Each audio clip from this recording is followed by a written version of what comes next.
Innovation is the only sustainable form of differentiations. Hi, welcome to this episode of NTT DD's Innovation News Updates. My name is Pang Ming Kiat. In this episode, I'm going to show you another API integrations between Tufin and Infoblox. Today, we'll cover the use case of DNS security events between Tufin and Infoblox. In overview, Infoblox shares information about compromised endpoints with Tufin, enabling enterprises to quarantine or segment devices to prevent access to sensitive resources and connecting to the Internet.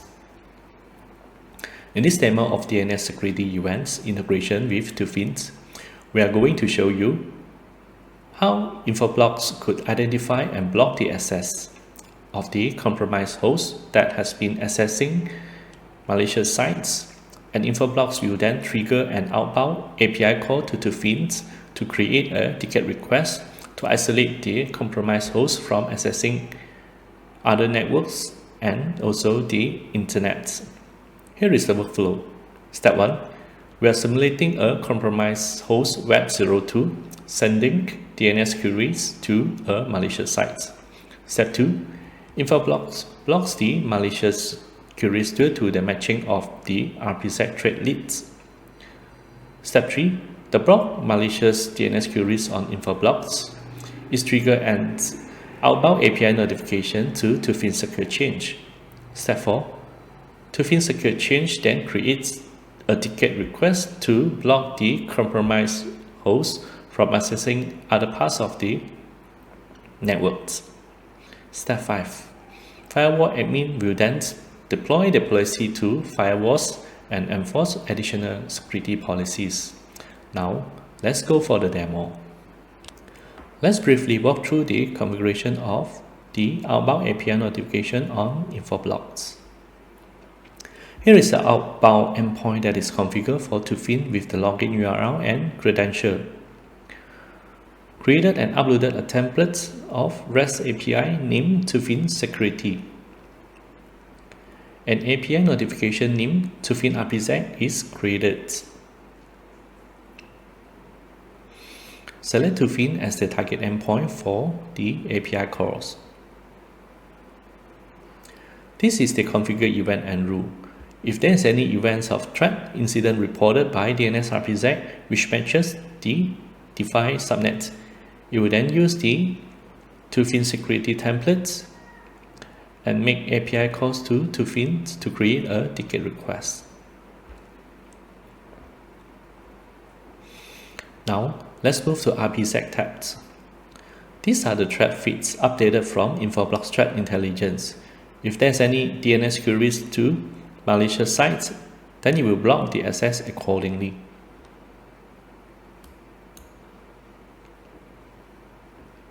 Let's move to Infoblox Cloud Services portal and have a look at the threat intelligence.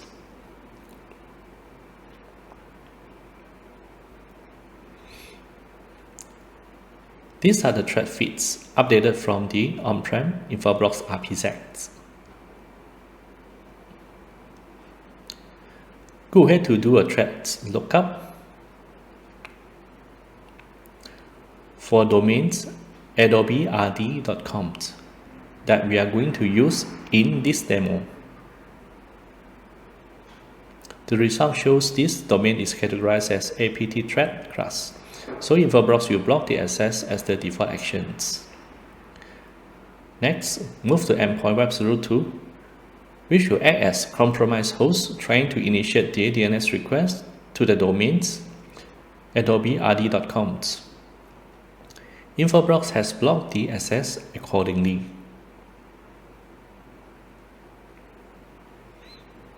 Go to Infoblox dashboard. Under Security tab to check if any threat incident has been reported.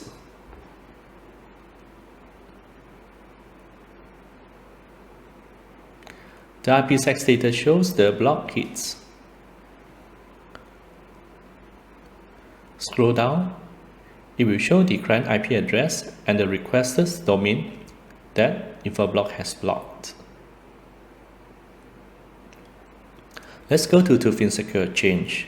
A ticket request for drop policy has been created, which was initiated from InfoBlox API outbound notification to block the compromised host from accessing to other networks and the internet. The ticket request has been assigned to this account in this demo. The workflow is customizable. For example, we could assign the deployment step to others and insert additional approval steps for the pre-deployments. Let's go ahead to deploy the ticket request. Click on Edit Group. Select the Cisco ASA firewall with the compromise -host object group to deploy the changes.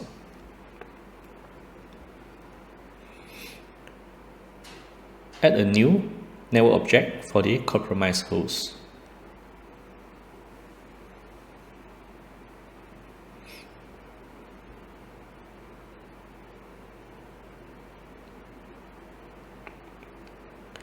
Click on Designer, and Tufin will generate the required configurations.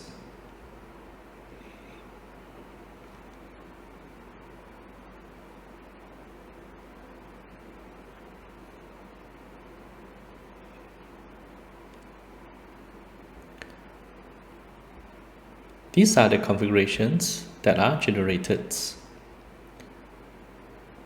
Go to the Cisco ASA firewall to confirm the current policy configuration prior to the deployment.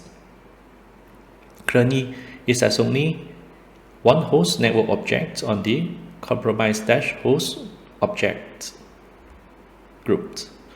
Go back to Tufin Secure Change, click on Update Device to deploy.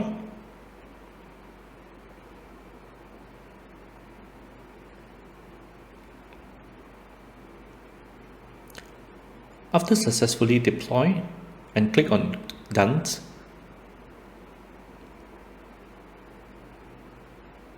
To close the tickets, return to Cisco ASA firewall to confirm the configuration has been successfully deployed. These are the newly added configurations. Alright, that's all I would like to show in this episode. Thank you very much.